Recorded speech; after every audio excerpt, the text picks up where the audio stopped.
आप सोचिए एक बड़ा सा हॉल है, सैकड़ों लोग एकदम चुप बैठे हैं। सबके सामने एक प्रश्न पत्र और घड़ी की टिक टिक की आवाज वो गूंज रही है।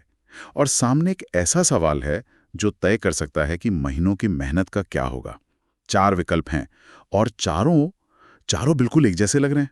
समय निकलता जा रहा है और धड़कनें तेज हो रही हैं। ये एक बहुत ही जाना पहचाना मंजर है, खासतौर पर उनके लिए जो प्रतियोगी परीक्षाओं की तैयारी करते हैं। आज हम एक ऐसी ही तकनीक पर गहराई से बात करने वाले हैं जो ठीक ऐसे मुश्किल पलों के लिए बनी है। यह सिर्फ कोई ट्रिक नहीं है, बल्कि सोचने का एक स्मार्ट, असरदार और समय बचाने वाला तरीका है, जिसे कहते हैं एलिमिनेशन मेथड। हमारे पास जो स्रोत हैं, उनमें एक दस्तावेज है जो इस तकनीक को बहुत ही साफ तरीके से समझाता है। तो आज हमारा मकसद है ये समझना कि ये मेथड आखिर है क्या, ये काम क्यों करता है, और एक असल उदाहरण के साथ इसे एक्शन में देखना। और ये समझना बहुत जरूरी है कि ये सिर्फ परीक्षा हॉल तक की बात नहीं है। ये सोचने का एक ऐसा ढांचा है जो मुश्किल फैसलों को आसान बना सकता है, चाहे वो परीक्षा का सवाल हो या फिर जिंदगी का। तो चलिए इसी बात से शुरू करते हैं। जब हम कहते हैं एलिमिनेशन मेथड, तो इसका असल में मतलब क्या है? हमारे स्रोत के हिसाब से ये पारंपरिक तरीके से अलग कैसे है? देखिए, हमारा दिमाग ना वो स्वाभाविक रूप से खोजो और पाओ के तरीके पर काम करता है। जब हम कोई बहुविकल्पीय प्रश्न देखते हैं तो हमारी पहली कोशिश होती है सही जवाब को ढूंढने की। एलिमिनेशन मेथड इस पूरी प्रक्रिया को पलट देता है।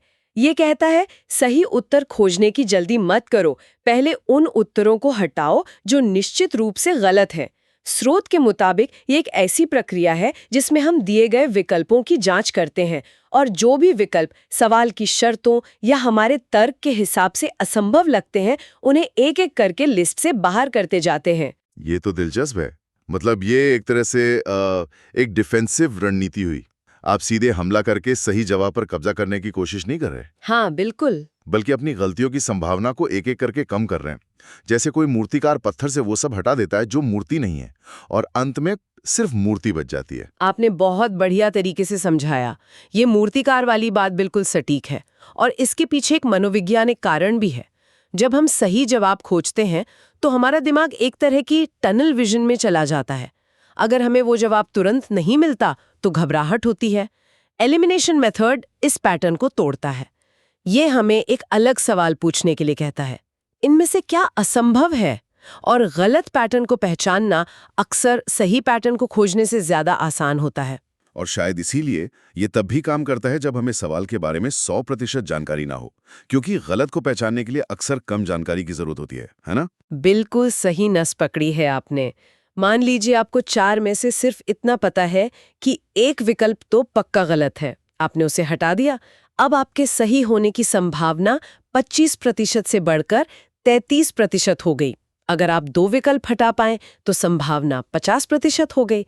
यह आपको हर कदम पर एक छोटी सी जीत का एहसास देता है, जिससे आत्मविश्वास बढ़ता है। आप अनिश्चितता को धीरे धीरे कम कर रहे हैं, जो परीक्षा के दबाव भरे माहौल में एक बहुत बड़ी बात है। ये सुनने में तो बहुत शक्तिशाली लगता है। पर क्या ये असल में भी उतना ही काम करता है? मैं एक व्यवहारिक इंसान हूं और मुझे लगता है कि इसे एक्शन में देखकर ही इसकी असली ताकत समझ आएगी। आपके स्रोत में जो उदाहरण है उससे शायद ये और साफ हो जाएगा। हाँ, बिल्कुल। थ्योरी अपनी जगह है, लेकिन असल मजा तो इसे काम करते हुए देखने में ही है। चलिए उस गणित के सवाल को लेते हैं। ठीक है, तो स्रोत में दिया गया सवाल है, 5 अंकों की वो सबसे बड़ी संख्या ज्ञात कीजिए जिसे 3, 5, 8 तथा 12 से भाग देने पर हर बार 2 शेष बचे। और इसके 4 विकल्प हैं।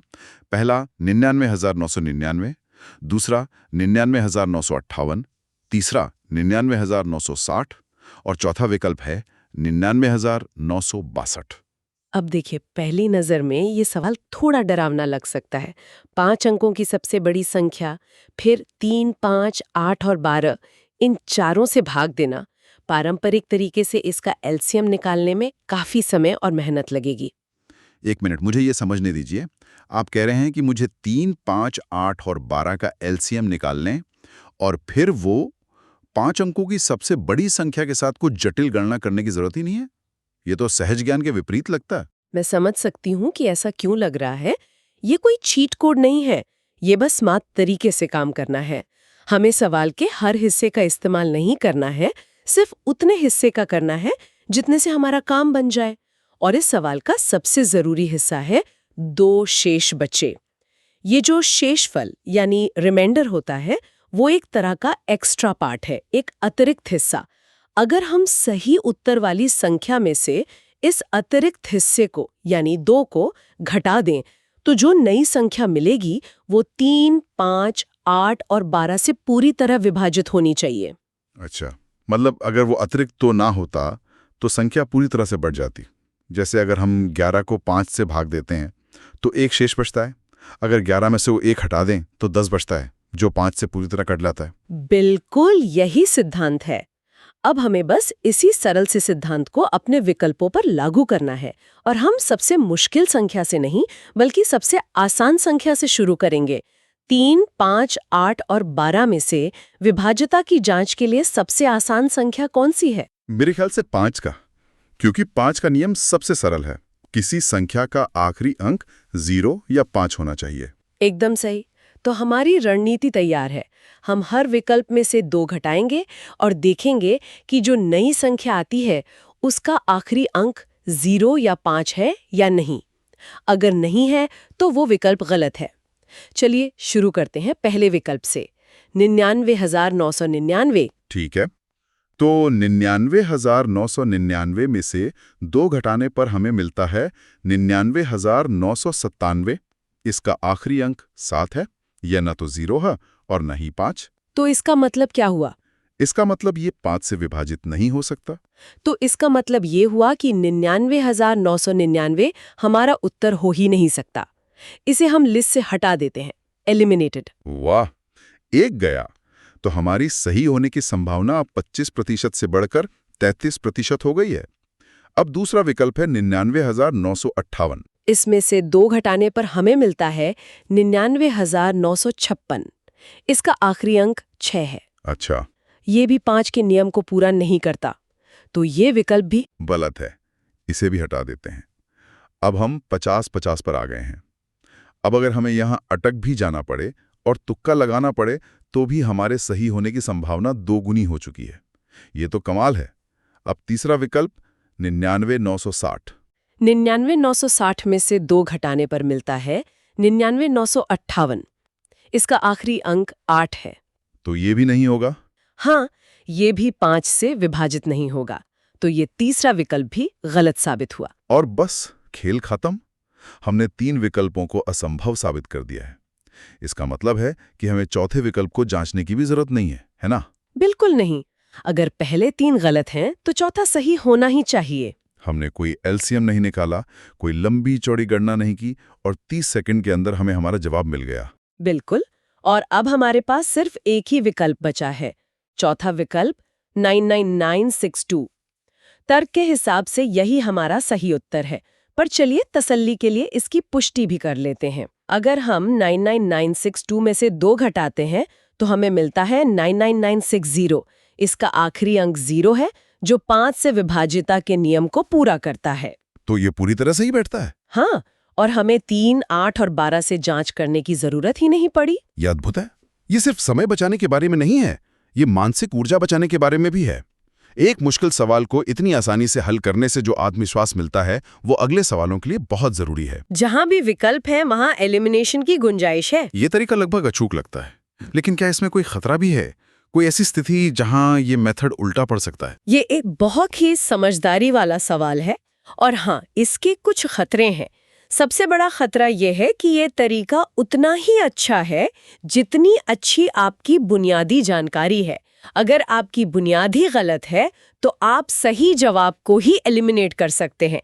जैसे हमारे गणित वाले सवाल में अगर किसी को गलती से याद हो कि 5 से विभाज्यता का नियम है कि आखिरी अंक 0 या 6 होना चाहिए, तो वो चौथे विकल्प को ही गलत मानकर हटा देगा। बिल्कुल। तो ये एक शक्तिशाली औजार है, कोई जादू की छड़ी नहीं।